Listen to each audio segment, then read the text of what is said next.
you guys fucking diluted the series to a mobile game? Yep. I mean, a series that has had such great actors in the famous live-action cutscenes like Tim fucking Curry. And you do this pre-rendered bullshit trailer that just looks like all the other fucking shitty mobile game trailers out there.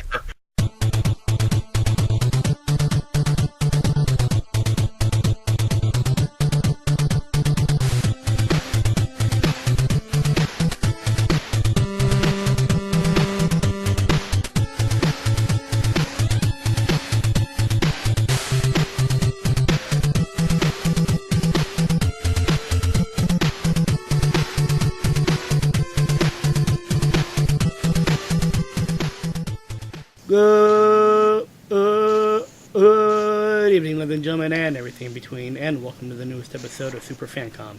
Tonight, me and a host of others nursing our wounds as we give you the E3 Hangover show. Yes, E3, where for a few days a year, everyone loves companies that they complain about the rest of the year, kind of like movies and wrestling. Oh, fandoms. They're all toxic when you get right down to it. Yep, we'll be talking about fandoms at a later show, too. Oh, I can't wait for that one. Yep. This show will definitely last as longer as Square Enix's conference.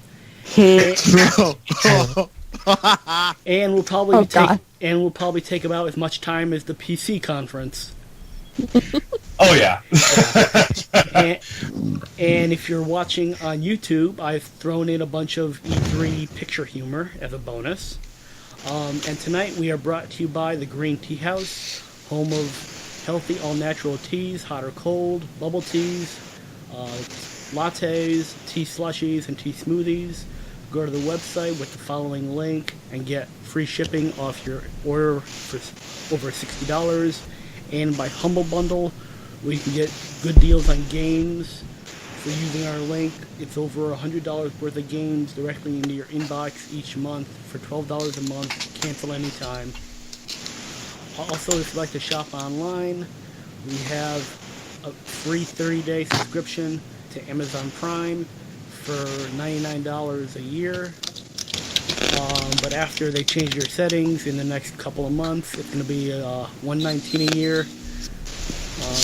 Also from JList.com, where you can buy so many things from Japan, such as anime, candy, cosplay stuff, even adult 18+ items, for using our promo code to get 5% off your entire order. And as of this recording, we are a Think Geek affiliate. Think Geek, yep. Woo. Think Geek is an American retailer that caters to computer enthusiasts and geek culture. Right now they have a Fallout 76 Pip-Boy 2000 construction kit, a X-Men logo dress shirt, Legend of Zelda sports bra, a Snorlax beanbag chair, or a critical hit solar and lunar D20 dice that lights up. All these things can be found using our link in the description or anywhere you can find us, or just ask us and we will provide you said links. I'm Retro Rick. I'm joined by Deej. I can promise you now, my body's more ready than Reggie. Jace the Ace. What's up, everybody? Crit Hit Jace here, and my buddy is Reggie. Ari. Hi. I'm really excited to be here for my first one. Yes. And someone else is new. Tiger. Hi. Aqua got Norvid, guys. Yeah, we'll get to that. But first, let's start with EA. Basically, The biggest train wreck of them all. Well, So I've got the rundowns right here. I took some very detailed notes-ish. Okay. EA ran at about an hour and 20 minutes. Yep. And it was a small crowd, and they were wicked dead. Was 20 of that minutes belonging to that horrible fucking app? Actually, Because that fight did around 8 to 10 minutes. I could. Yeah, no, I'm serious. I could feel myself dying watching these two idiots playing the app. And there's I went back and I timed it, actually. No, wait. Are we even expecting anything better from that, though? I mean, really, it's EA. Honestly, the only thing I was expecting from EA that I wanted to know more about was Anthem, this game that is supposed to be BioWare's last shot. Which we'll get to in a second, but first we have Battlefield 5, which was basically destroy houses. That's all. Yeah. That's all they showed. Destroy houses. And two words. Battle Royale. Take a shot, everybody. But Battle Royale. Yep. And to be continued at the Microsoft conference tomorrow, because, that's another annoying thing that they do during E3. Play the same fucking shit over and over again. Yep. Half the crowd was, for the Battlefield trailer, half the crowd was booing, while half the crowd was trying to cheer, trying to drown them out. And also, no loot boxes or premium pass for Battlefield 5. How sad is it that has to be an announcement now? Yeah. There's controversy right now because available on every retailer's description of Battlefield 5's deluxe edition, like $110 edition, is something talking about 20 weekly airdrops. What the fuck does that mean? Now this has gotten 80,000 upvotes. I haven't seen since, because I don't really go on Reddit, but it's gone fucking viral. The screenshots of the multiple shopping websites, Amazon, GameStop, Walmart, have this stuff up, and, I mean, people are going fucking nuts. Like, what are airdrops? And EA's just gone completely silent. So, if I gotta say anything about EA, it's don't fucking trust them ever. Well, I mean, again, like, seriously, do we really expect that much? Like, at this point, it looks like they're even giving up on themselves, EA, like, with their conference. Yeah. It was kind of ridiculous. Okay, like, they're you guys expect this from us. Don't you feel a sense of pride and accomplishment for them, though? Yeah. All right. I mean, they took the stage, so I guess that's a sense of pride and accomplishment. Yeah.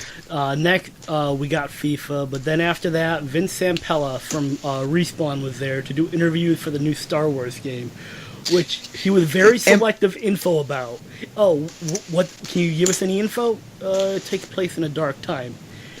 He gives. Yeah, it's called After the Loot Box Incident. Yeah, he gives us the title, Jedi Fallen Order, set during a dark period, and when he asked where it falls under, his quote was, between 3 and 4, it was a dark time, and the Jedi were being hunted, and he just ended it there. I feel like that was more like on the spot, that was not planned, like he wasn't expecting to have to talk about that game. Basically meaning the game is not done. Yeah. It's probably, it's just like a, yeah.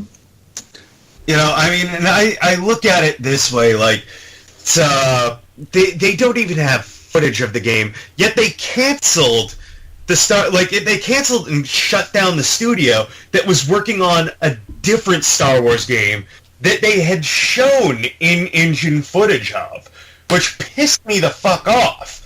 Actually, I was thinking about that. What if they kind of scrapped those people and had them work on this one instead?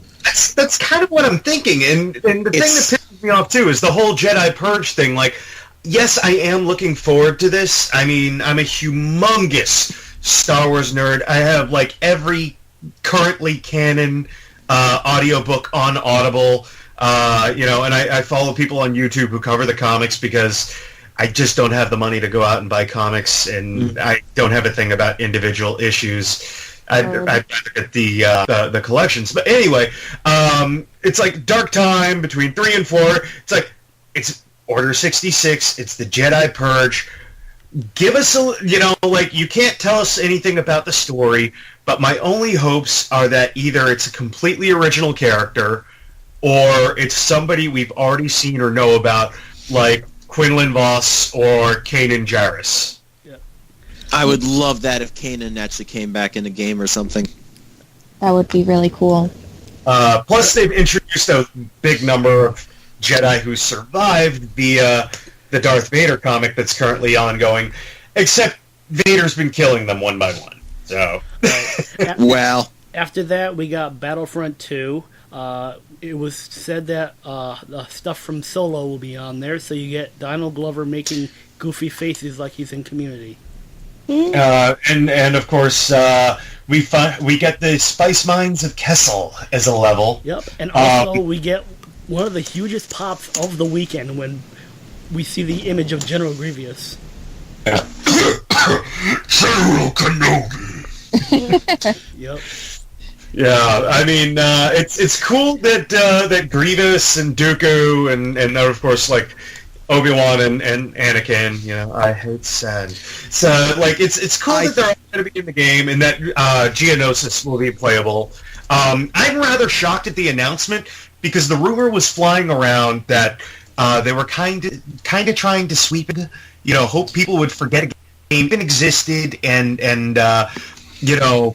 Not talk about it at all. Although the rumor about the Clone Wars material was true. So, I mean, wasn't that the current rumor? They were trying to secretly abandon Battlefront 2. Yeah, there's a rumor that like the majority of the DICE guys are apparently working on some other project. Maybe Battlefront 3, maybe something completely different. Alright, next we got our 2 indie games. First up is the Yarn Boys in Unravel 2. That made me so fucking happy. The developer of Unravel is just a pure cinnamon bun. You want to protect this guy at all costs. Like yeah, he really is like the one developer in there. It's like, oh, he's so nervous. I like this guy. I like him already. I mean, like I'm actually. I mean, I just threw $20, and I'm being very conservative with my money towards video games. So I just threw $20 on the Octo expansion versus Splatoon 2.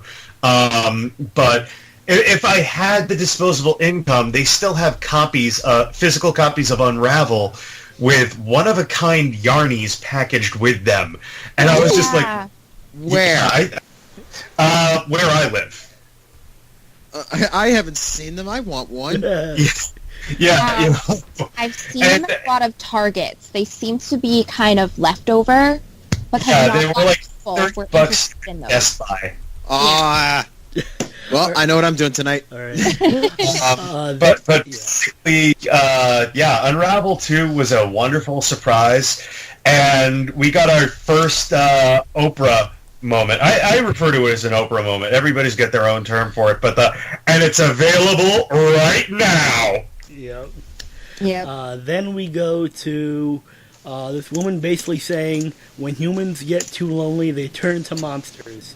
It's made by the same people who made A Way Out, Sea of Solitude, which I actually kind of like perked my interest because this game looks phenomenal.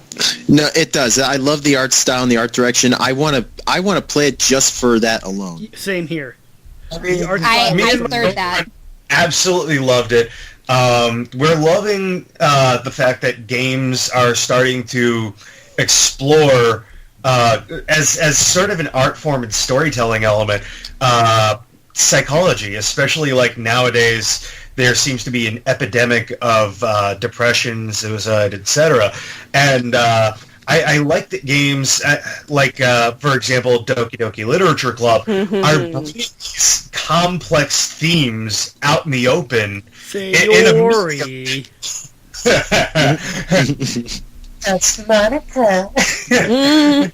Can't do the voice right now, but you know, basically, I love the fact that this game's bringing such a complex and deep and relevant that we need to talk about in society to a medium that many people are familiar with. We can I hear only Celeste hope is a good that example of that. Sorry. Oh, sorry, you go on ahead. It's okay. We can only hope that they do it really well because there are a lot of games that do touch on those kind of thoughts, and a lot of people that do suffer from those things kind of are like, that's nothing what it's like. I've played like several games. I can't list them off because I've played so many, but I've played several games that kind of touch on depression. But one that does touch on like, now I can't even remember the game, but like it touched on like a lot of mental illness and things like that. And a lot of people were like, wow, this is really, really well done. Was it a recent game? I think it might have been. Was it Was it A Way Home? Maybe. Was it, it wasn't the one that started a little boy in a yellow... I have like a million games on Steam that I played. It didn't start... Did it start like a little kid in a yellow raincoat? Maybe, yeah, actually. That might have been it. If that was the game, I think it's called Little Nightmares. Yep. Yeah, that sounds familiar. I think it came to... Did that come to Steam? Or yes, it Steam? did. Switch. I got it on Switch, Steam. rather. Switch. Did that come to Switch recently? I think it started on Steam, but it also came to Switch recently. I've seen that game get imported to other consoles. Actually, thanks to Humble Bundle, I've gotten a lot of newer games and things, and I get a bunch of them, and I think I got it in one of those bundles because they have some really great sales. And I ended up playing that, and a lot of people were praising that game specifically for all the ways that it dealt with it. And we can only hope that, this one kind of gets that same feel to it. Otherwise, I have a feeling it might get a lot of backlash, and it would be really unfortunate because it looks really good. Yeah. I've been trying to avoid Humble Bundle because I've got over 250 games on Steam, and I've only played 40 of them. Yep, you look at Humble Bundle, and they're like, hey, look at this new thing we got this week, and you're like, no, please, Humble Bundle, no, I need this money. And it's like, come on, please. I'm not allowed to buy any more games. So I just keep half onto my pile. Okay, we go from somber and mellow right to sports again with Madden, with the winner of the Madden tournament who skipped his own graduation in order to be in the Madden tournament. Can I just say how much I hate that prick? Yes. He said he wanted to go to the Madden tournament instead of his graduation, instead of, and I quote, needed to chase that money. Needed to chase that money, gosh. Really? Oh gosh. Yes, and what's wrong with our and no one cared. It was so dull. I almost thought it was satire. It was like Devolver Digital. What's wrong with our society now? To be honest about that, is a lot of sports is considered basically celebrity shit. It's basically celebrity drama, tabloids and stuff like that. They're literally playing up to that, and the more attention they get, the more money they get. That's the sad thing about it. But yeah. Yeah, and then they bring out two shoutcasters to introduce a mobile game, a pro RTS player and a pro mobile game player, which is a real thing. That made me combination laugh and throw up a little bit in my mouth. Yeah. I wanted to die inside watching that entire thing play through. It was so boring. I missed that one, but it sounds really funny. I didn't believe it for the longest time that they're pro mobile game players, and I'm doing air quotes right now. But then me and my boyfriend actually started playing a MOBA that's actually from China, and it is really good. And people actually use the in-game voice chat and stuff. And there are pros playing that game. It's actually really good, really beautiful. I wish that they made it PC. It is such a gorgeous game. But that has nothing to do with this. We can talk about that maybe another time. But I couldn't believe it until I played that game, and I was like, okay, yeah, maybe. Okay, then they go into the trailer for this game. The trailer alone is actually really cool. Then they go into the actual gameplay. It's Command & Conquer, the mobile game. And that kind of blew me away a little bit. I thought it was cool that there was an actual RTS that, because mobile games are generally kind of, you do it yourself, and the game controls itself, and when you play against other people, you're not really playing. It's no, this is a live RTS. But then they announced it's Command & Conquer, and I went, you guys fucking diluted the series to a mobile game? Yep. I mean, a series that has had such great actors in the famous live-action cutscenes like Tim fucking Curry, and you do this pre-rendered bullshit trailer that just looks like all the other fucking shitty mobile game trailers out there that try to make the game look, oh my god, super awesome! Check out these explosions as we go to war! Oh yeah! And then you look at the game and it's just like, oh my god, like what the fuck is this shit? Yeah, the ads are so incredibly generic that you're like, okay, literally just like every other game ever, and you kind of like sigh sadly as you look at the name and you're like, why? Why? and then we finally get Anthem. But let's not talk about the game yet. Let me talk about how it went down. First, we get the trailer. It was overly showing the logo way too much. Logo. Yeah, it was showing the logo in between concept art. They mainly show concept art instead of like actual gameplay, which kind of worries me a bit. Yeah, and then someone comes out to talk about it, and as they talk about it, they keep cutting back to the same concept art we saw in the trailer. And then and they basically say the game is basically in a town. It's a single player, but when you leave the town, that's where it becomes multiplayer. It's basically less of an MMO than Destiny. It's like in Diablo 2 if you left the town and you didn't see anyone. Wait, Destiny's an MMO? Yeah. And I don't know what that damn game is anymore. It reminds me of Borderlands, where it's a single-player experience, but it's more fun if you connect up to your friends and play in a party of 4. Actually, that sounds like a really good analogy for that. Borderlands was a lot of fun too. And keep in mind, whatever you do in single player, outside of that single player, the world is constantly changing. So no matter what you do in single player, does not affect anything in the game. What? Yeah, you can do all the stuff you want in single player, but when you leave the town, that's the actual story is the multiplayer. And they also announced later in the day there will be no romantic interest in the game. Boo! Yeah, sorry. The game wars. Yeah, the game launches February, by the way. Was there any particular reason they had to get rid of the romantic thing? No. Or they didn't want to use it? It might be because it just fit into the gameplay style that they're going for. One of the guys did say we wanted to make a game that never ends. We hear all the time from players they never want the story to end, they want more, so they'll keep adding on to it. So basically what that means is DLC.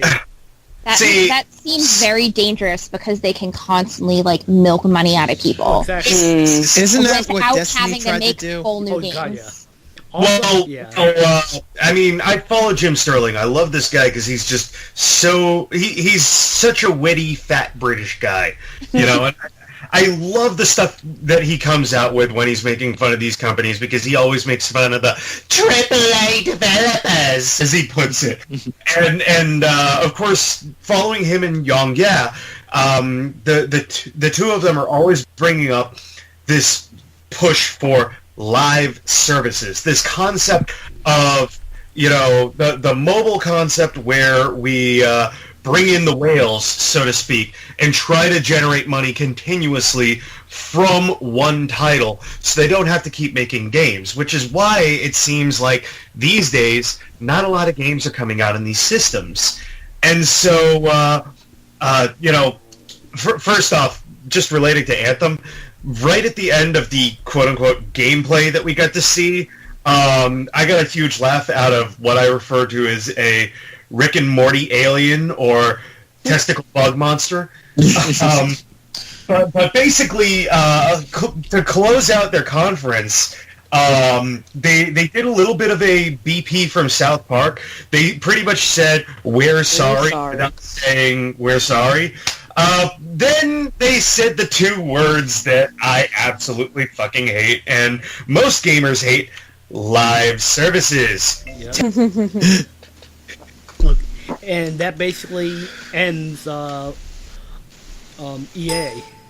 So now we can get into the real E3. So yep. ending off every conference. We're just going to go around with everybody on a scale of 1 to 10. Everybody. Deej. It was a 2 out of 10. I'm gonna be honest. The only reason I got a 2 is because of that one indie game. Yeah. I raised it up a bit, but this was their chance to get me excited for Anthem, to actually make me want to actually pick it up, and I still have no interest in picking it up now. I'm going with my girlfriend gave it a 3 out of 10. I'm giving it a 4 out of 10 just because they announced a single-player Star Wars game, even though the announcement was kind of, lackluster. They showed support for Battlefront 2 despite the whole debacle. Anthem reminds me of Borderlands. Me and my girlfriend both love Borderlands, so we're both looking at Anthem going like, ooh. And the 2 indie games really, really stood out for me. I love Unravel, and I love the developer because he's such a cinnamon bun. Ari? Yeah, I think the only thing that I was really looking forward to is really something that I'm really nervous about too is Jedi: The Fallen Order. So I think I probably give it a 3 out of 10, to be honest. Nice. I'm not really expecting much from them, I guess. So I'm setting my expectations low in hopes that they'll bring it higher. Okay. As we get into Microsoft, which opens, they opened it with a pan across landscapes, and it ends with revealing Master Chief, Halo Infinite. That's it. No info, no dates, nothing. Microsoft clocked in at around an hour and 40 minutes, and they did start off by saying this was the largest audience they've ever had at E3. And the crowd was wicked pumped. They practically had a standing ovation for Phil Spencer as he came out on stage. And just to one-up EA talking about charity at the end of theirs, they start off just by going, all the money spent with Xbox Fan Fest is going straight to charity. So it's like, boom, get that talk out of the way. You guys paid to play these games and shit like that and be here, and all that money's going to charity. None of this is going in our pockets. And I was like, wow, Microsoft, way to go. Yep.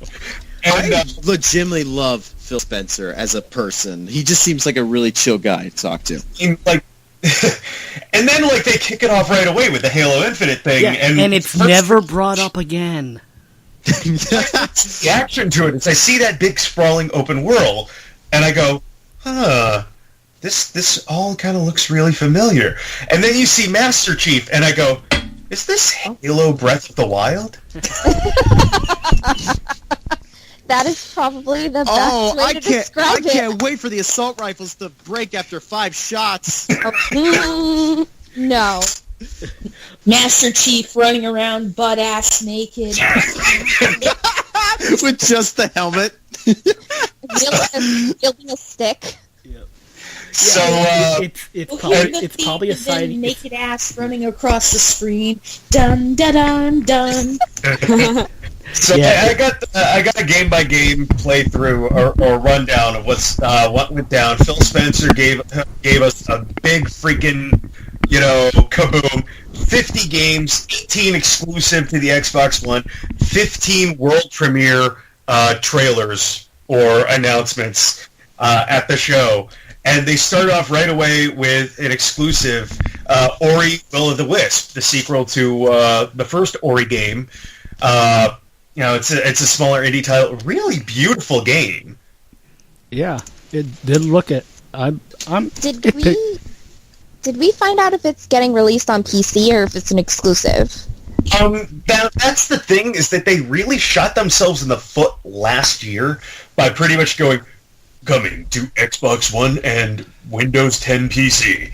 And the thing is by announcing that constantly, you just shot yourself in the foot from selling consoles, because the PC is always upgradable and always relevant. And exactly. You're going to drop $300-400 on a console when you can spend double that on something that you can have for 10 years. I mean, what is it that most people say? PC Master Race. It is literally the truth. As much as we adore our consoles, we love them, we can buy them every year, but it's still literally just upgrading huge consoles. It'd be like buying a new computer every single time a new one comes out. Well, versus you can literally just add new parts to your computer, switch out old parts, rebuild a whole computer for pretty cheap, actually. The laptop I'm on right now is over 10 years old. The only reason it's still running is because I had the freaking warranty on it for like 8 years and has had more parts changed out on it. And the thing is this, again, over 10 years old, it's got a 750 and a 2 terabyte solid state drive in it right now. So up next was a world premiere. Yes. It was The Chat Died Twice. This was a rumor. Yes, I adore this game so much. It was a big rumor floating around. They were talking about sequel to Bloodborne or Dark Souls, called Shadows Die Twice. And it turns out that this was pretty much Dark Souls Samurai Edition. From Software this time, partnering up with publisher Activision for this game, which immediately kind of soured my stomach, because I'm not a big fan of Dark Souls games, but Activision is one of the 2 major companies that love the live services player choice bullshit. Between Activision, Destiny, Call of Duty, and Overwatch, of course, because a lot of people forget Blizzard is owned by Activision. So I'm actually kind of afraid that they're going to fucking they're going to monetize and live service Shadows Die Twice. Yeah, Activision, you can always you have to kind of expect them to be shitty, because they will. They are literally one of the biggest companies that try to milk the players out of most money possible. I'm still surprised they're getting they're getting away with their loot boxes. I am so surprised they're getting away with that. Yeah. Well, the argument is they're just cosmetics. That's their biggest argument, that how they get away with their loot boxes. It's not like Star Wars Battlefront 2, what they tried to do. As opposed to, say, FIFA and Counter-Strike Go, where people actually trade those cosmetics for real-life cash. But that's a discussion for another podcast episode. Then they cut to Fallout 4 and announce it's on. Before that, they talk about a new. Well, they bring up a new Tenchu game. Really? Yeah. That's yeah. It came and went. My internet must have dropped out really quickly for that one. Yeah, it came and went, kind of like Halo Infinite. Yeah. And I hate that about some of these press conference moments where they're just either a sizzle reel but we'll talk about that when these companies get to the sizzle reel parts of these reviews. But they announced Fallout 4 was on Game Pass, which is their subscription service for streaming games. That's kind of cool. And then they go to world premiere footage of Fallout 76. That's the trailer. We're just talking about the trailer right now. And it opens with Country Road, Take Me Home. And Jace, I don't know if this is sad, but I'm really more familiar with that song from AMV Hell. Same here. Same here. From that first AMV Hell, the credits sequence, which that was a beautifully edited piece of media right there. Yeah. But the trailer looks awesome. It was similar to the early debut trailer that they put up on YouTube to tease their press conference and the reveal of the game. I mean, we'll talk more about Fallout once we actually get to the Bethesda. Bethesda. Microsoft. Yeah. When we get to Bethesda, we'll actually go in depth more. They did reveal a few details of the game. They said that the scale of the game is 4 times the size of Fallout 4. I hate freaking, dick-waving contests when it comes to open worlds, because I have a hard time enough trying to play an open world because I get so fucking bored, and I start doing random crap, and then I get even more bored, and I just say, fuck it, and stop playing. The only open world game I've ever fucking beat was Breath of the Wild. So, I mean... I think that it depends on the player, because I love open world games. They're like my jam. See, they're like my jam. I love literally being able to like explore literally every corner you can. I literally love being able to do like all the different things. Like it's really good. The only problem is that they keep trying to get bigger and bigger and bigger from their last game, which can get like they're kind of... I'm worried that their eyes are going to be bigger than their stomachs. I have a feeling there's going to be either way too much to do, they'll try to pack too much in there, or there's going to be a lot of wasteland, like empty space. And I mean, like, that's so basically when No Man's Sky was first launched. I mean, like, and the thing is a lot of games have these problems because Assassin's Creed just has endless fetch and collection quests. With the or rather with all Ubisoft games, the radio tower element, and then of course you have to look also to the recent semi-flop that is Dynasty Warriors 9, where they tried to take that franchise open world, and it's just kind of barren landscapes for miles. Yep. Okay. I weep over Dynasty Warriors. I weep. The last thing to come out of that was, of course, the announcement that, yes, it is a prequel to the series as a whole. And we will talk more about this at Bethesda, since they talked a lot more about it. So we have another world premiere, The Awesome Adventures of Captain Adventure. I can't wait for that game. I loved Life is Strange. And the character looks like Macaulay Culkin. Thank you! I thought the exact same thing when I saw that. I was like, wow. He's coming back to acting again. I was literally sitting there trying to be like, what does this look like? So I thank you guys, thanks for letting me know. I'm sitting there like, wait. They said it's part of the Life is Strange universe, so that's why I'm excited, because I was actually a fan of that game. They mentioned that it's a foot in the door to kind of expand the universe into spin-offs and to see more of the characters in the world around them. Yeah, it's like if the first... game was an indie film. This is another indie film made by the same company.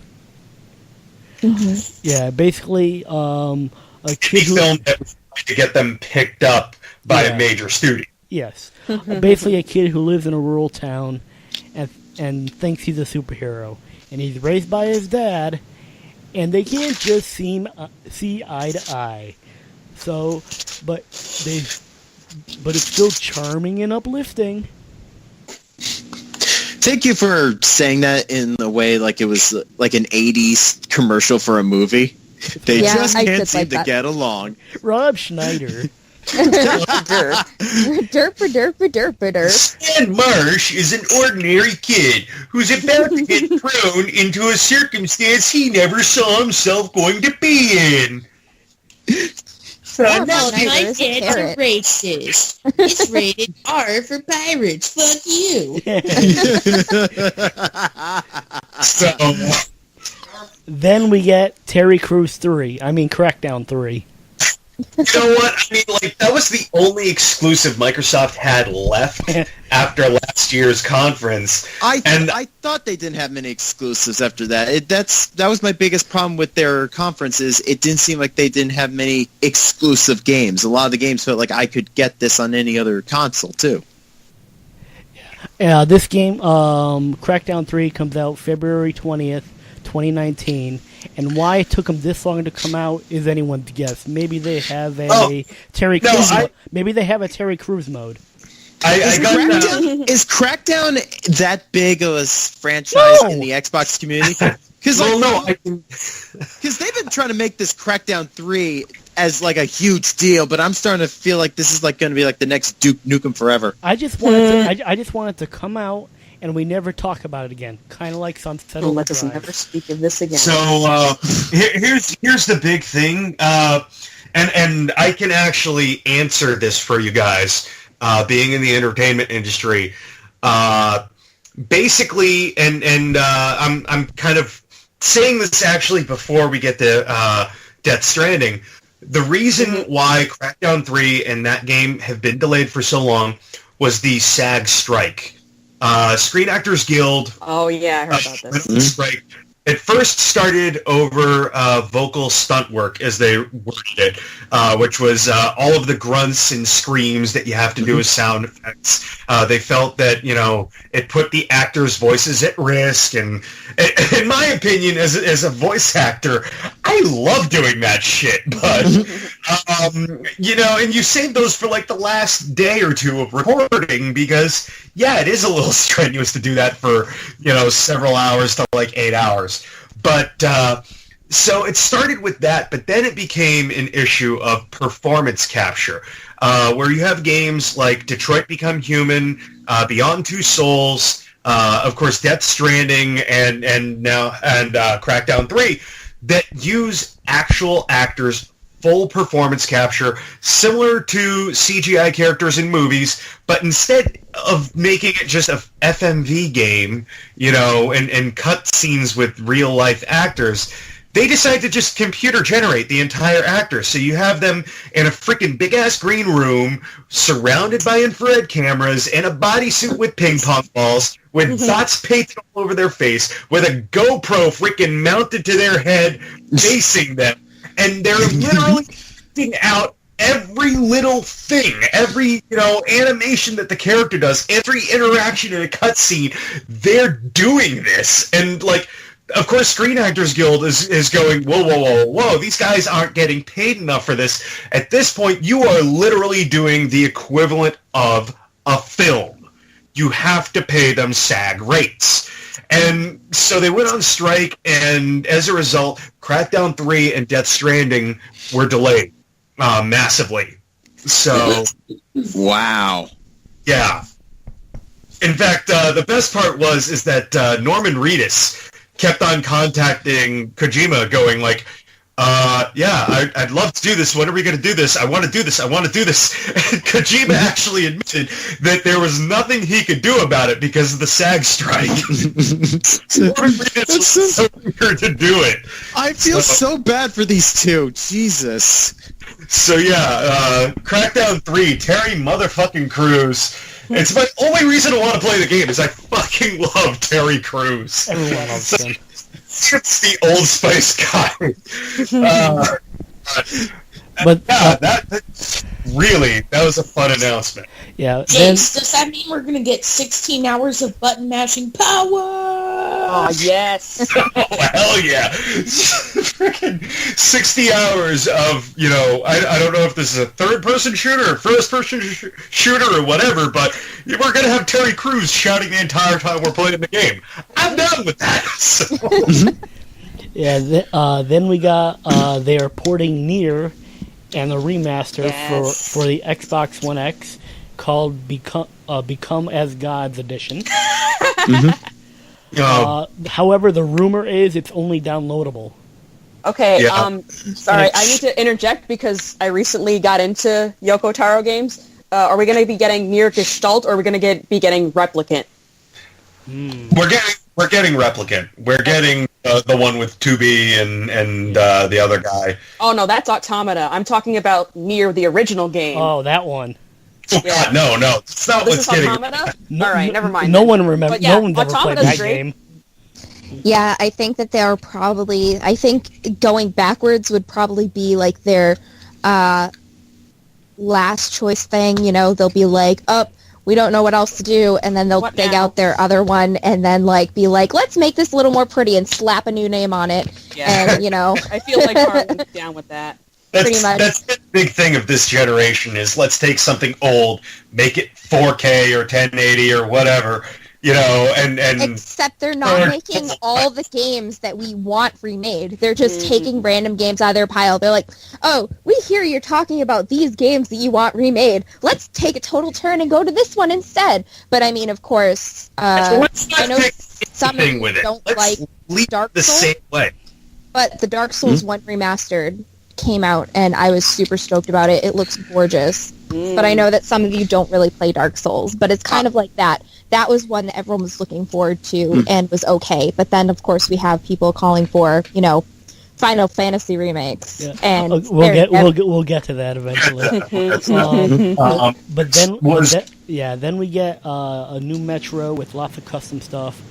They announced that last year, actually, so this is our second look at it. Yeah, and it comes out the same day as Days Gone and Anthem. Yeah, no, this is basically... That's perfect. Yeah, 2/22/2019. This is kind of a little painful, because this is what I'd refer to as...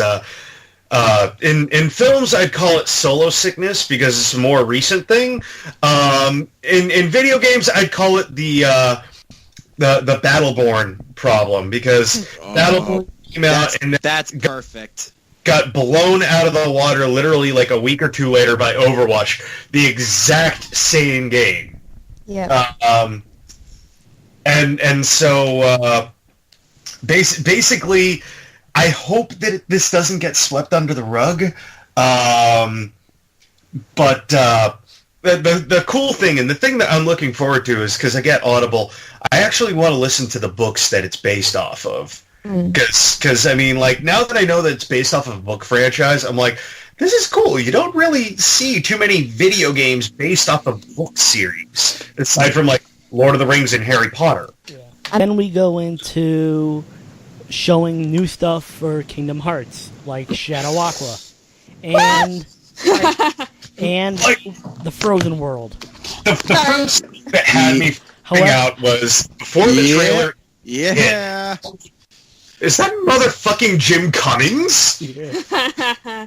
I just want to say one thing. Rick, I promise I won't go into a long rant. Anyone who knows me knows that I despise Frozen. But the funny thing is, I always said, like, I'm the number one probably Frozen hater.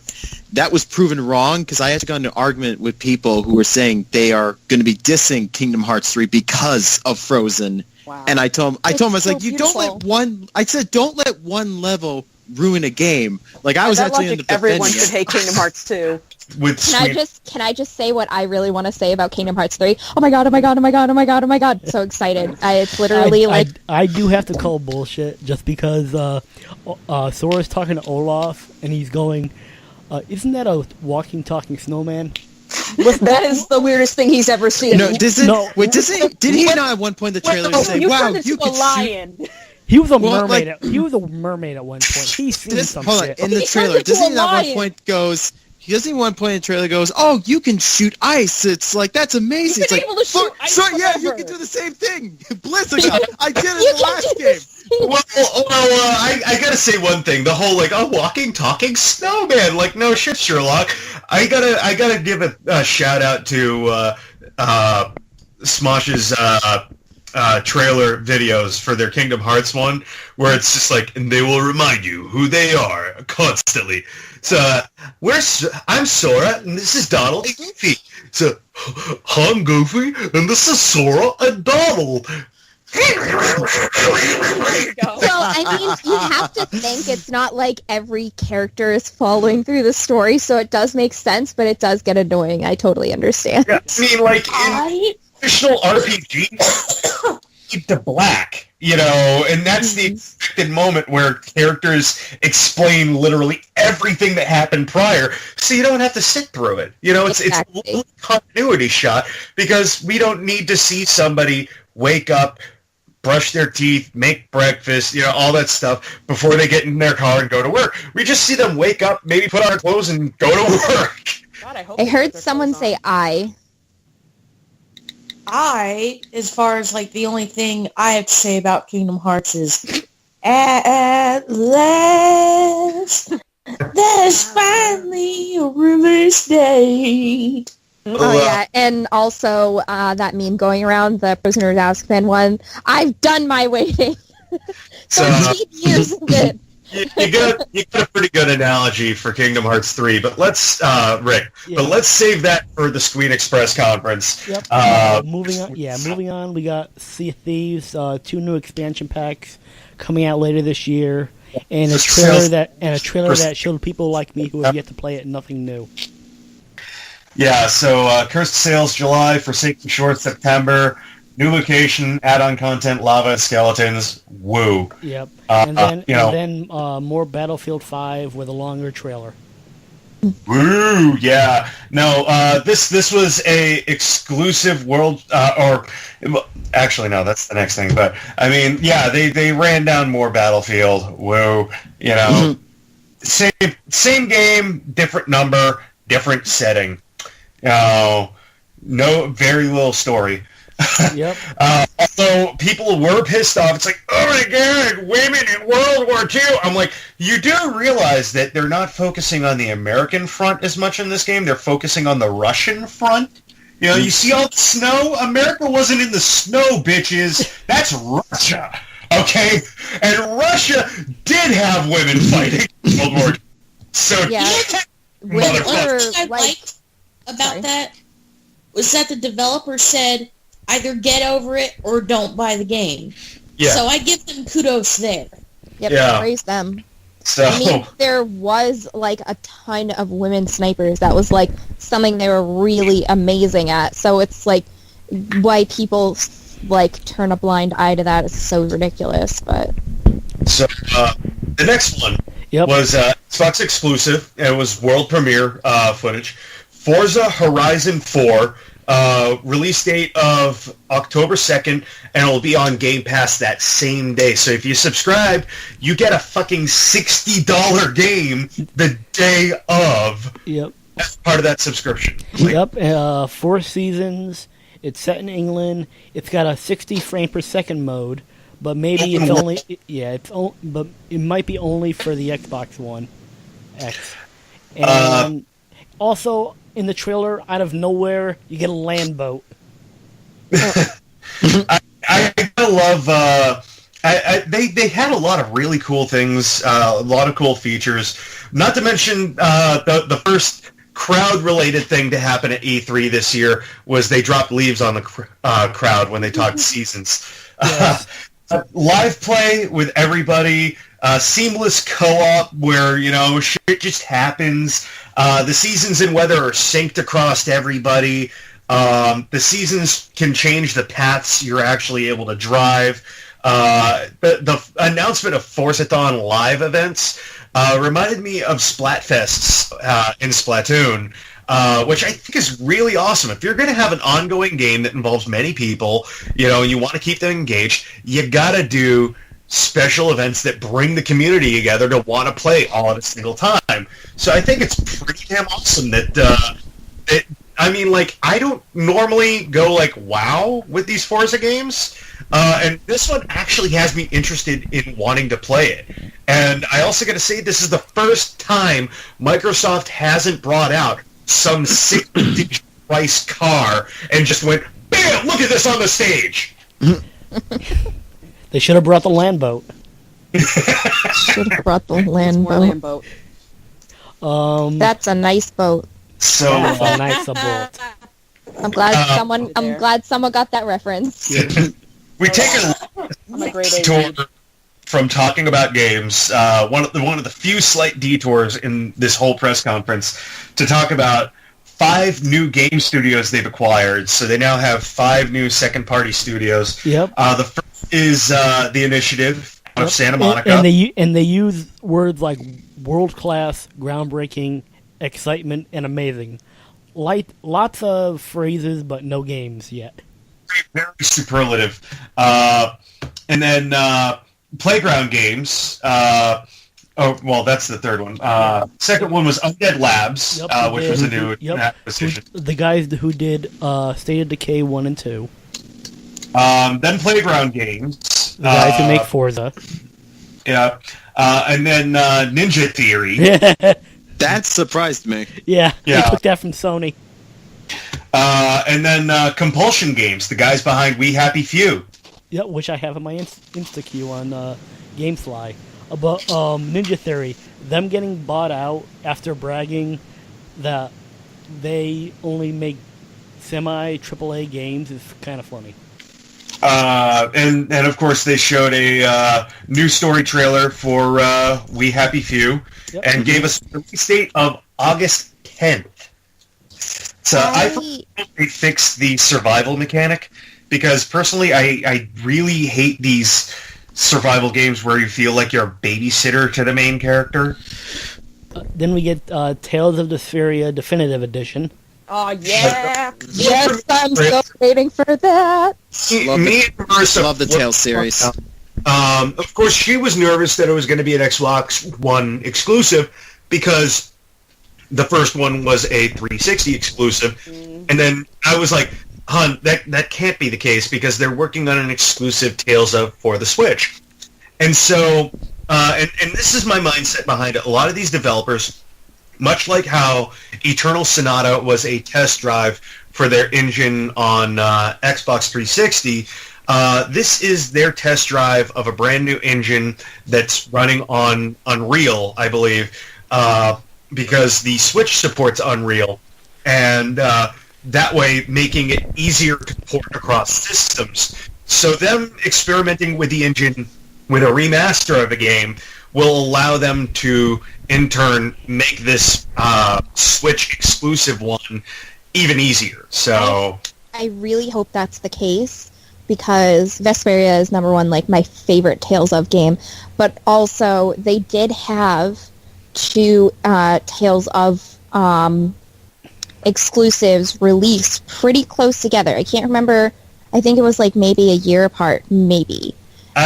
And it was the one for, it was Vesperia, I believe, and the one that was for the Wii. That was the Yeah. Yeah. So Marissa still has both those games, actually, despite buying the PS3 remasters. Yeah. So I'm hoping that they don't, like, do it just as an exclusive, because I would still be very upset about that. I hope that it's what you say, though. Then we go to the Division 2. It's set.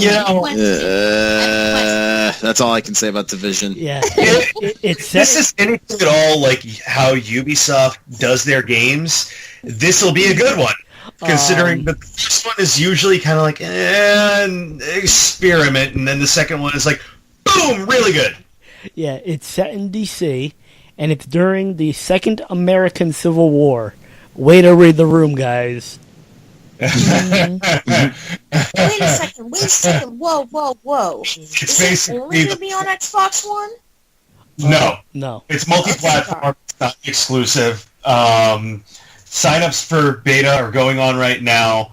And the Second American World War, or Civil War, had both me and Marissa going like, so basically revolution, but instead of shutting off all the power everywhere, it's some sort of sickness. Yeah. Okay, I'm down with that. I love that show. I was pissed when it got canceled. Yeah, but then we get some indie stuff, which I didn't really catch or look You get the sizzle reel, and I hate sizzle reels because it's just like clip. It's, you're not even getting anything substantial. I couldn't write any of this shit down. It's like you don't really care. That's what I get from it. Yeah. Then we get Tomb Raider. It's dark. She's killing people. She's wearing a mask, so she's bloodborne. But isn't the plot that she's causing the end of the world? Yeah. Then we get Sessions. Yep. It's by Creature Studios, and it's a skateboarding game. Yep, but it's not Skate 4 or Burnout, so I don't care. Or a actual halfway decent Tony Hawk game. Yeah. And then they announced MMORPG, The Black Desert. Okay. Yeah, that. Followed by world premiere trailer. Oh, yes. AKA Dante Full Metal Alchemist. Or Dante looks like Hank from Become Human. I thought I thought at first it was a sequel to the last DMC game, not Devil May Cry, DMC. DMC, the reboot-ish. Yeah. Wait. So it's not a sequel to DMC. It's it's an actual sequel to the original Devil May Cry. It has Nero, voiced by my boy Johnny Young Bosch. A. There were 3 different versions of Dante, though.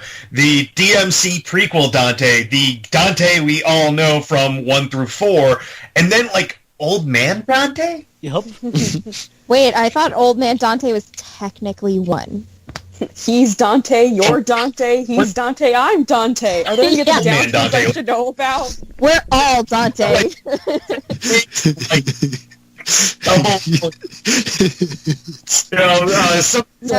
My Dante is Strawberry Sunday.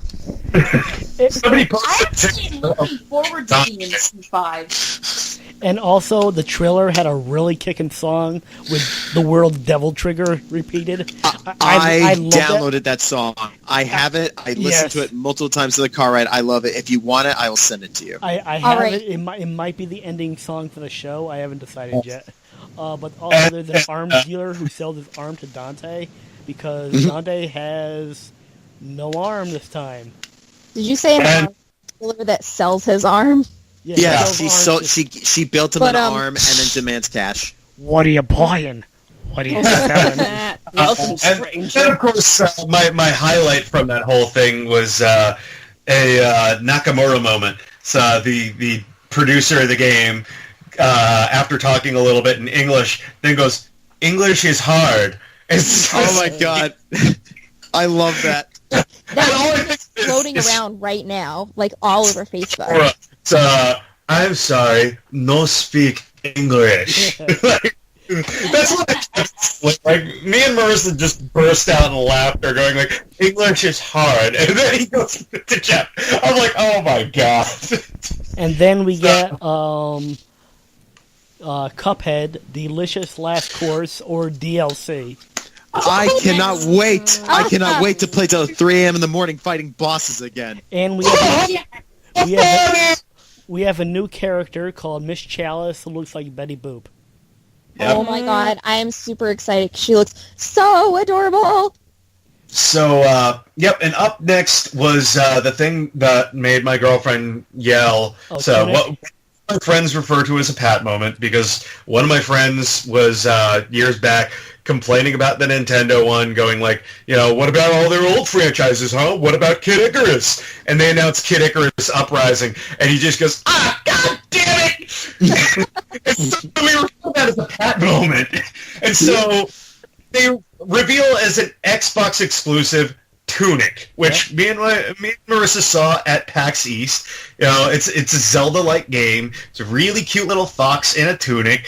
And she just goes, god damn it! Now we have one, and I'm like, I guess so, because it doesn't sound like it's coming to peace. Jump Force.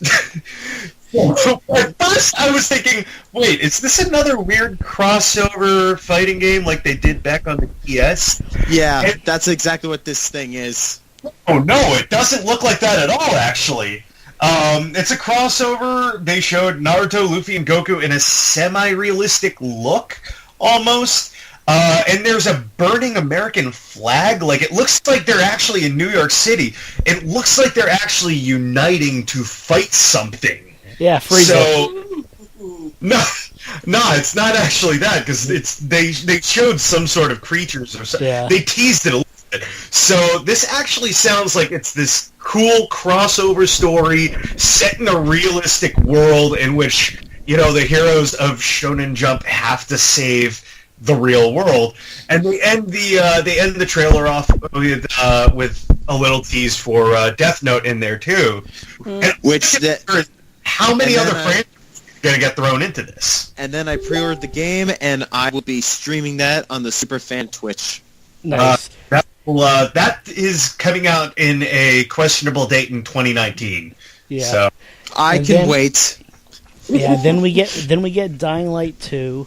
It's a post-apocalyptic in a medieval setting. So It's a first-person shooter with parkour elements. Hey, Your choices have consequences throughout the game world, apparently. That's like one of my favorite things. I love choices that have consequences. It was one of Like- my favorite things in the BioShock series.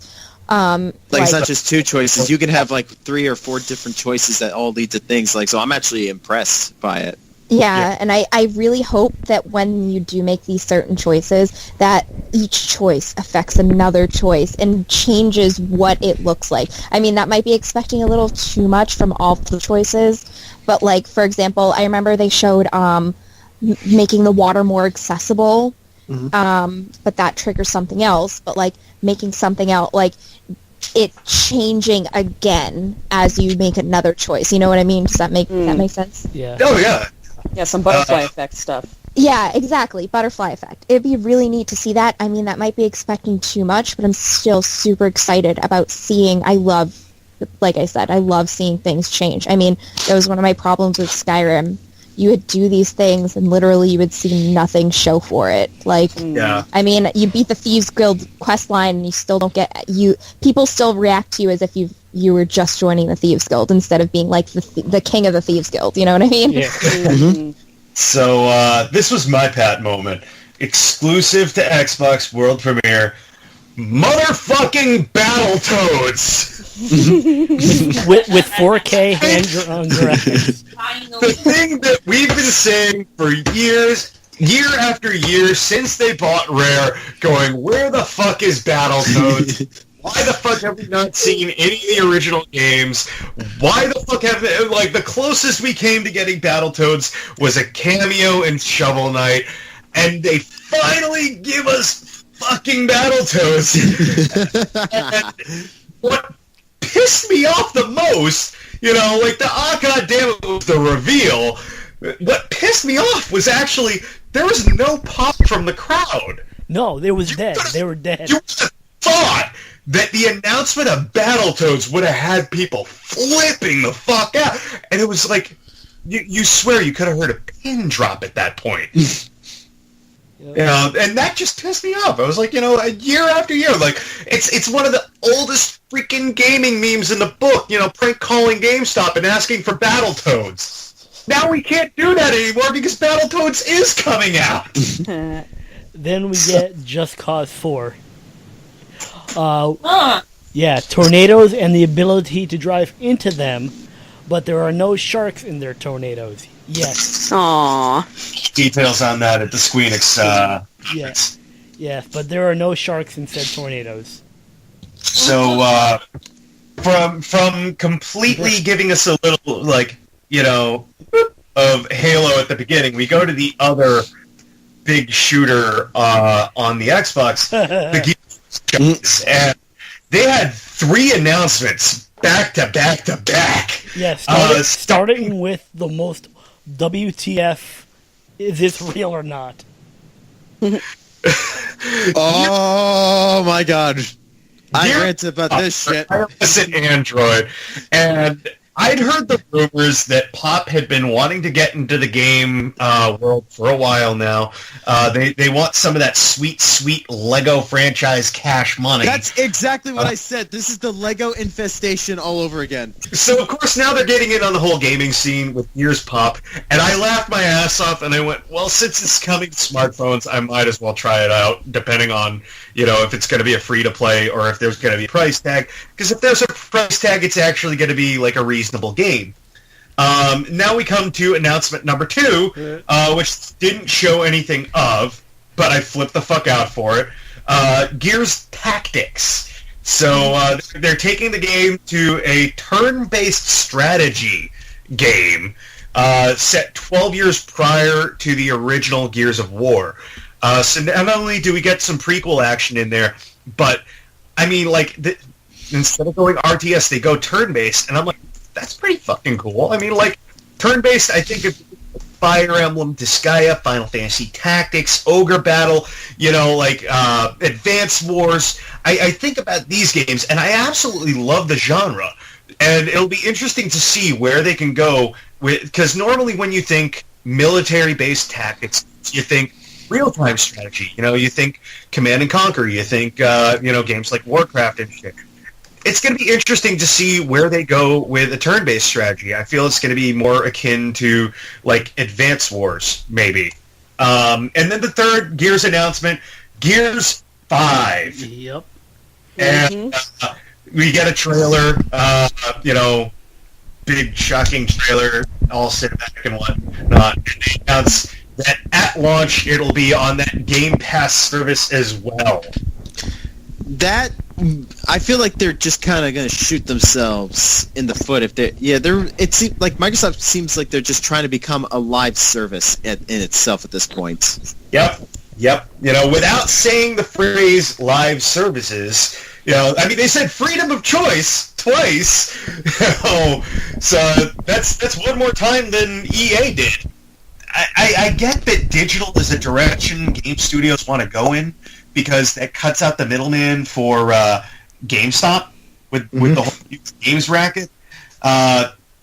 Of course, there's also the problem of, with digital, you don't truly own it, because when the shop goes down, you can't get it anymore. So, catch-22, unfortunately. But, that's really gonna that's gonna make or break them. Because they pushed that down our throats akin to last year, what kind of broke them at their press conference last year, constantly pushing the also available on PC. So, then we get to a couple of Microsoft announcements. We swerve again from trailers to... Then they say they have a new working on a new console without any real info. Yeah, it's saying console quality anywhere. And they show like a smartphone attached via Bluetooth to a controller. And all I can think is, oh my god, they're trying to chase dollar signs by trying to copy Nintendo again. How many times are they going to try to do this and it's going to blow up in their face? Sony has failed with 2 handhelds. The Move was a huge just flop until the whole VR stuff came out, and VR's a flop. Microsoft did Kinect, that flopped. So every time these guys try to copy Nintendo, it's like, look guys, Nintendo does what Nintendo does. Don't try to copy them, because you're not going to go anywhere. You'll never be senpai. No, Nintendo might not be the guy in the 4K arena with the next-gen games and the freaking bigness. They might not be that, but they give you something different. And now for something completely different. Yes, the conference ends, but then something happens. They get hacked. Yep, they get hacked. And then Cyberpunk. Watch Dogs all over again. Then we get Cyberpunk 2077. Yeah, world premiere trailer for that. That is a game long awaited. Since the first teaser, I think 4 years ago? Yeah. And they admitted that they've been working on this now for 10 years. The first teaser was a recruiting advertisement, because they were trying to bring more people into the studio. Witcher 3, of course, took a lot of resources away from working on Cyberpunk as well. Mm-hmm. One of the coolest things is somebody actually paused the trailer at one point, and there's actually an open love letter to their fans that also bashes monetization and live services. Oh my god, no. Yeah, no. Yongya did a video about it, and I was like, oh my god, somebody actually went back and paused the screen enough times to read all the freaking computer text blasting at you real quickly, found a fucking full-length letter from CD Projekt Red to all of their fans. And I gotta admit, that is a cool little Easter egg, because now that people know, oh, you really care about us. That's so rare nowadays. Can we take a moment to just marvel at the designs on all the characters in that friggin' in that video? Oh my gosh, yeah. love Cyberpunk, and man, each character has a different outfit. Some cool-ass fucking hairstyle. Like, I'm sorry, I just love designs. Like, character design is, like, one of my favorite things, and I was just in love with that trailer. That closes out Microsoft. Second to last one of Sunday night. It's halfway through E3. Yep. Whoop, whoop. Press conference number 3, Bethesda, clocking in an hour and a half. This one was actually really fun. So we got the intro video highlighting their work environment, which we got something similar last year. I love the little twist at the end that the person narrating it was the receptionist. It was like from the get-go, me and Marissa were a little confused. We're going, are they in a tent? They're not in a theater like most press conferences. And the stage was really unique because it was right there in the middle. There were people on both sides, and you could see like music equipment. So you're going like, is there going to be like a live band playing between? Yep. And they then go like, our theme this year is create, because they have to talk something about that. And they go right into Rage 2, and they take a cheap shot at Walmart of Canada for Rage 2, which was hilarious. And then Andrew WK takes the stage, the first real celebrity of E3, because sports players don't count. Yeah, because I guess the residuals from Destroy Build Destroy ran out. Yeah. He does make good money. He actually is a regular self-help columnist in newspapers. No, I know. I just had to say that because it's Andrew WK, and the last thing I saw him on was Destroy Build Destroy. It was the only reason to watch that show. Oh God, yeah. But yeah, the dark ages of Cartoon Network. He takes the stage and he performs the trailer song "Get Ready to Die," which sounds just like Party. But I thought it really was because it had the exact same notes. Yeah, and I mean, like, it's just his trademark style. It's a fun song. It's still stuck in my head since fucking Sunday, which goes to tell you how damn catchy it is. Yeah. The crowd was meme-worthy, because if you thought the crowd was kind of dead for EA and dead for, Battletoads, they were pretty dead for Andrew WK for a rock concert. I mean, like, it was meme-worthy. There was one point in which, like, you see a dude in the background gently bobbing his head while another guy shrugged. And then at one point, the camera just cuts to this Asian sitting in the crowd with headphones and sunglasses, completely motionless. And I'm just like, stupid motherfuckers. If I was in that crowd, I would have both hands doing metal horns like headbanging. And then we do get Rage 2, followed by... I gotta admit, the developer who worked on the game, who's on stage, who I referred to as the giant metal Swede / Finn, was very awkward. He really was. The game looks massively like a somewhat realistic Borderlands meets, like, Fist of the North Star / Mad Max. Ooh, 100% of that. They talk about having a seamless open world, which means no load screens or anything. And they had a funny little ad for a $120 collector's edition, an actual collector's edition that comes with the game, not like these new collector's editions that are literally just prize boxes and you still have to buy the game separately. That comes with a Big Mouth Billy Bats parody of a mutated head version of Andrew WK voiced by him.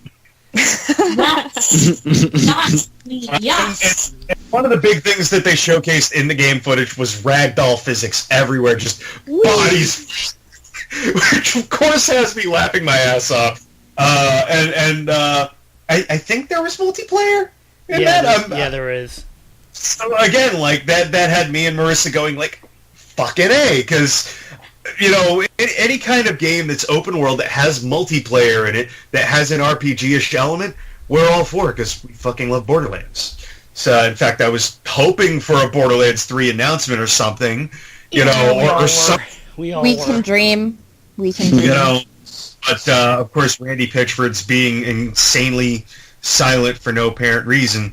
I've been harassing. Side note: I've been harassing him, 2K, Gearbox, and the official Borderlands Twitter like every few days, and Panic Button Games, who are known for porting stuff to the Switch, going Borderlands Handsome Jack collection on the Switch when? No, 4-player couch co-op. Everybody's got a Switch in their hands. Motion controls for the people who like that stupid crap. You know, like, come on. Borderlands is fucking perfect for a system like the Switch. Why don't you fucking... I bought Borderlands 1 and 2 fucking 3 times. I bought the pre-sequel twice. I will fucking pay money for it again. Shut up and take my money, fucking Gearbox. I will happily buy it again for the Switch if they ever release it. I will happily buy it again. So Gearbox, 2K, Randy Pitchford, Panic Button, if any of you fucking listen to this podcast, fucking point to the damn Switch! FanCom Borderlands Switch party if it ever happens. Yeah. If you know, like, if only we could like write to them and be like, listen, this is what we actually want. Give us what we want. Then it would be so great. I'll tell you what I really want, the next game, which is Elder Scrolls Legends. Oh my god. Which is an Elder Scrolls card game. They're relaunching it with brand new updated visuals. But this time it's hitting all 3 consoles. It's not just going to be on PC and mobile. It's basically Hearthstone Elder Scrolls Edition.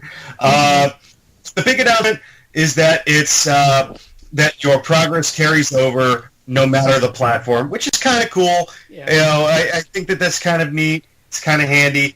I like that. That very much mirrors Hearthstone because you can play it on mobile and you can play it on your PC, and they're both the same one. And I love that because I played for a little while back when they were like giving a bunch of free decks, and it was kind of like, you know how you have that one game that you play in the bathroom that became the game, and like I really liked that I could have all my decks and everything and be able to play that, and it was like something quick. You know what I mean? I admit playing my Switch in the bathroom very frequently.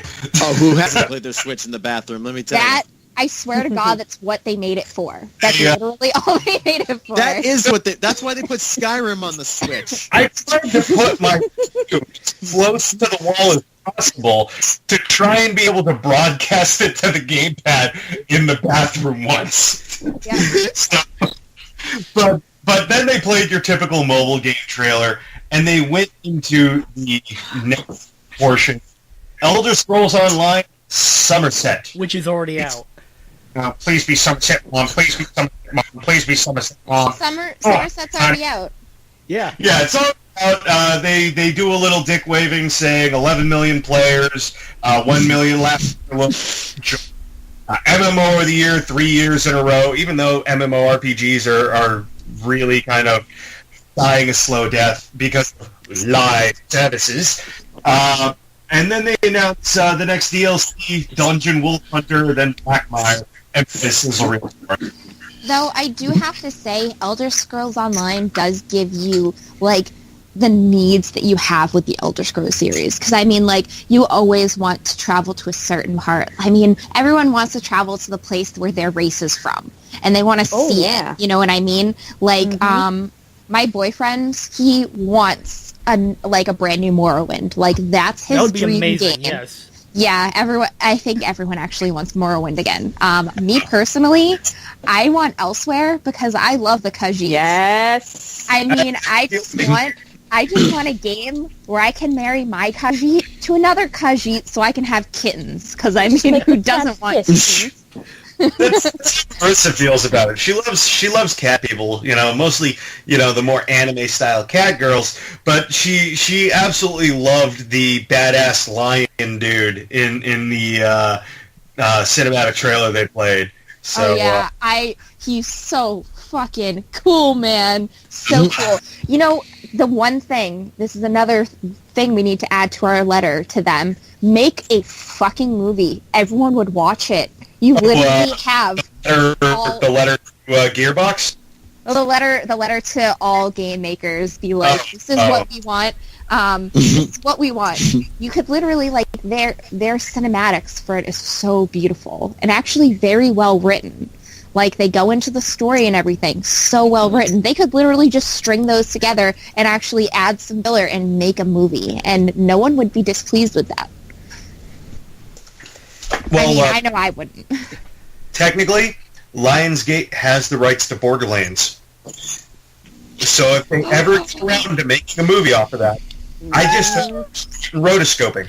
Give them ideas. Give them the idea. Just, like, plant it in their head. Do it now. Do it now. So speaking of a first-person shooter, we get Doom Eternal. Which worries me, just because the name Eternal. I have problems with the name Eternal or Infinite. I don't know what it is. Maybe because Marvel vs. Capcom. There's a curse. I have problems with the title because it's Doom Eternal, and it's breaking from the tradition of, Final Doom and, like all the other Doom games that put the adjective first. Yeah. It always feels like games that have games like the titles like Eternal or Infinite or Forever. Usually that's how long the game development takes. Yeah. So they say that there's twice as many demons, and the story is going to be hell on earth. So, again, revisiting old territory and new graphics. And it's going to debut at QuakeCon in August. Yes. And speaking of Quake, they then go to Quake Champions, where they talk about esports, talk about the new features for newbies. It's still in early access. There's a trial free-to-play running till Father's Day, the 17th, so when you guys listen to it, the trial might be over. But they're saying, get into the trial now, and you get to keep playing for free. I remember playing Quake way back when. I think it was Quake 2, playing that, and I was really excited to hear about it, and then totally forgot about it. Not gonna lie, I totally forgot about playing the free week, so I still have 2 days. So I'm totally gonna get on top of that. well, again, like, play now, free forever. So, I'm actually super excited about that. And the art style, I forgot that the art style is actually kind of a weird Borderlands Overwatch hybrid. That was really interesting and really different. And from Quake was. I'm actually really stoked about that. Like, that's one of the things that I'm stoked on. But I have a feeling that a lot of people might not like it. Then we move on to You Spin Me Right Round, Baby Right Round. Oh, I mean Pray.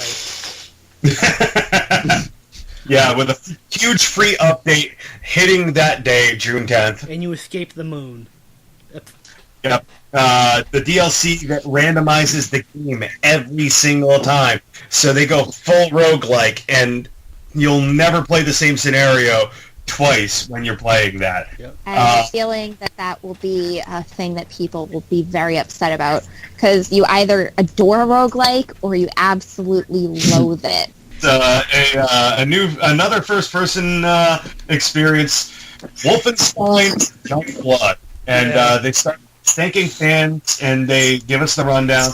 It's BJ, our original character's twin daughters in Paris in the 80s, and it will be a co-op experience too. You can play it 2-player co-op, which I think is awesome. I love Wolfenstein. I've always loved it, but now it's just become, let's kill them Nazis because that's a thing now, and I play video games because I love video games because I love killing them Nazis. There was somebody who shouted that too during the freaking press conference. I forgot when. It's like, killing Nazis! I was like, people who have never played video games before are now playing it just to kill Nazis. Yeah. To punch the Nazi in the face. People are getting Captain America would be so proud. And then we get the greatest thing of this conference. We get Todd Howard coming out to give us a trailer, which needs to be a real thing. Actually, It is a real thing. Oh, it is? I can tell you right now, Marissa's brother has an Alexa, and I work for Amazon, and yes, this is you can go on their website and you can quote unquote purchase. It's actually free, so it just goes onto your Amazon account. So the Skyrim Extra Special Edition. Yes. For Alexa. But then, of course, they have to make fun of themselves further. Yes, Skyrim can be played anywhere, even on a pager. And on an Etch-a-Sketch, and on a Samsung Smart Fridge. So I'm a little disappointed that they didn't get to do the joke that me and my friends have been making for years about this Atari 2600. Yes. But at the same time, I just feel like Skyrim is the new Doom. Like, the joke used to be, can you run Doom on it? And people Doom on the most random crap. They were doing it on digital thermometers. They were doing it on smart fridges, which they do in the Alexa sketch with Jordan Keegan-Michael Key. Keegan-Michael Key. It was hilarious. Yeah. I want to eat all the cheese. The cheese. Because you're lactose intolerant, right? I eat all the cheese. My favorite is that he was like, where he kept saying what he wanted to do, and Alexa was like, I'm sorry, I didn't quite get that. And I'm like, oh my god, that is so true. We get the big thing that everybody was waiting to hear more about, because everybody was so afraid of how the game was going to play out because of all the rumors. Yes. Thank you, Kotaku. And then sorry, continue. And then we go into Fallout 76, which we get more info. Multiplayer, possibly play as solo, comes out on November 14th. Yeah, so this... Yeah, no servers. You just go and play. You can take, Yep. You can take pictures of you and your settlements. Where you can build anywhere now, and you can pose your characters. So Fallout has become a JoJo reference. Oh yeah. A settlement needs your help. Enemy settlement. They say that this is a softcore survival game. Death isn't the end. There are no servers. Somehow, I don't know. The progress is entirely tied to your computer. Wait, if there's no servers, it's probably going to be peer-to-peer. So well, it's going to be random peer-to-peer. Yeah, which might be a bit odd. I hope that the connection issues, I'm sure there's going to be tons of connection issues. I hope that they work it out well. No issue, because Nintendo tends to do all their multiplayer peer-to-peer. That's true, but that's Nintendo. You know what I mean? Yeah, true. It again reminds me heavily of Borderlands, so I'm kind of sold on it. Marissa's sold on it. They played some tech propaganda videos, which were hilarious. And it takes place in West Virginia, so it's got monster lore, like that giant tree sloth. Mm-hmm. There are multiple nuke sites on the map that you can do whatever the hell you want with them. Yep. So you want to nuke a spot on the map? It's Nuketown, but except you can do it anywhere.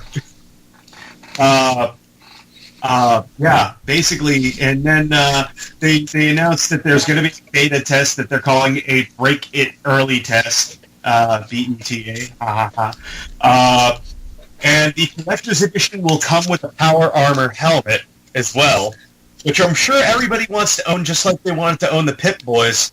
Fun fact, you can still get collector's editions with Pip-Boys on Xbox One. Oh yeah, I'm going to wait for that, because the Pip-Boys are so cheap now. Imagine getting a nice Pip-Boy, getting a Pip-Boy, and then get a helmet, both for dirt cheap, and being able to have them and be like, yes, I saved. But yeah. And then they announced they're reporting Fallout Shelter to the PS4 and the Switch. Yeah. So now Fallout Shelter is playable on just about everything. I downloaded it to the Switch. I haven't touched it yet. my coworkers were all into it back when I worked at the pizza place when it first came out 3 years ago. So, can you believe it's been 3 years? Since, I actually re-downloaded it, and they changed a lot of things. It's pretty interesting, but it's still not like enough to keep going for long periods of time, I feel, for me. And I've played, I have a game I downloaded 5 years ago that's a card collecting game, and I still play that. So, I mean, that kind of says something. I feel like it doesn't have a good enough hook. You're waiting way too long to actually go out and do things. You're waiting for them to come back. But the cool thing is when you send people out now, I'm not sure if you've played it since then, when you send people out now, you can actually explore a place, which is pretty neat. Yeah. Cool. So they added a little extra something, but I feel like it's still that whole thing of it takes way too long. And then you're either spending real money to lessen that time or not. Yeah, Yeah. But I would totally play it for probably 2 weeks. The game reminds me of Final Fantasy: My Life as a King on the WiiWare back in the day.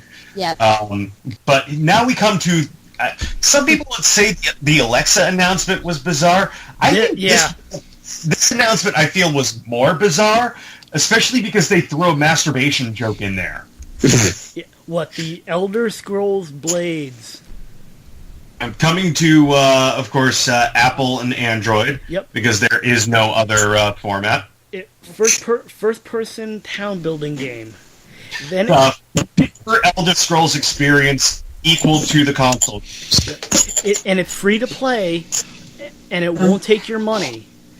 But we don't talk about that. Ignore the green gems. Ignore the green gems. So It's definitely free. It's definitely free. Free, quote. And then of course, they showed it off. They were like, look, it could be played in portrait mode too, so you can look like you're busy when you're really playing the game. And you can also play it one-handed that way. It's a masturbation joke! Thanks, Flawed. And they mentioned several play modes. Endless Dungeon mode, where it's completely randomly generated. PvP online mode. And then the story mode and town building, and you can visit friends' towns. But the twist is, they're not just bringing it to smartphones, they're bringing it to everything. VR, mobile, consoles, and PC. Everybody can play Blades. And it's got crossplay across all platforms. That'll probably be the selling point, is the crossplay. Sorry, I got a little bit of a cold there. It's a slight allergy. Bless you. Coming out this fall, on top of it all. So, what a surprise. And then, two more announcements out of left field. Yeah, first we get a new IP, Starfield, which of course takes place in the Garfield universe.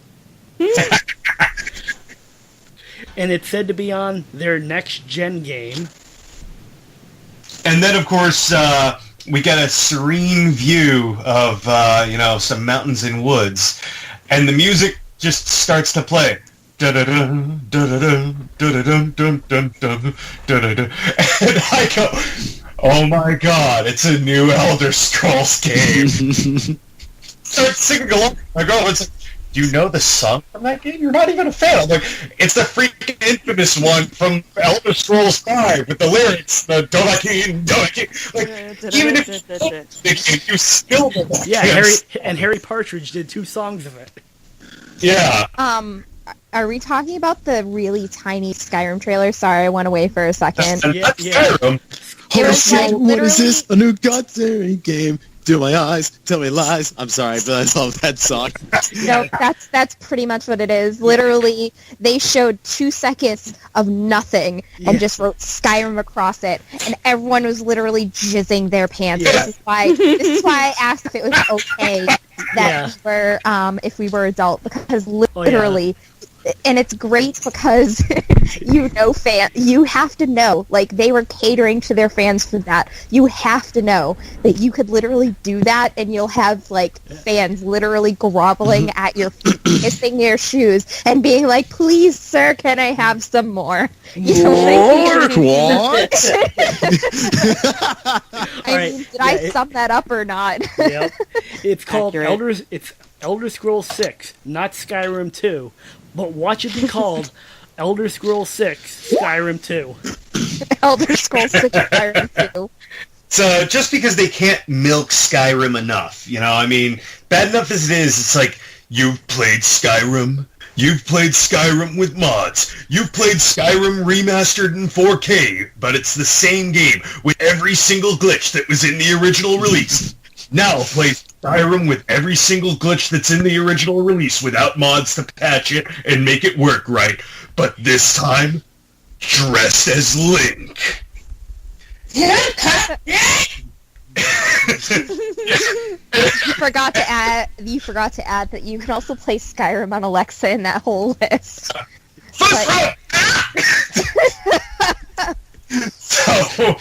that brings us to the end of Bethesda's content. Got one more left to talk about in this part one. Actually, I think we're gonna take a break. Great camouflage. We'll be right back.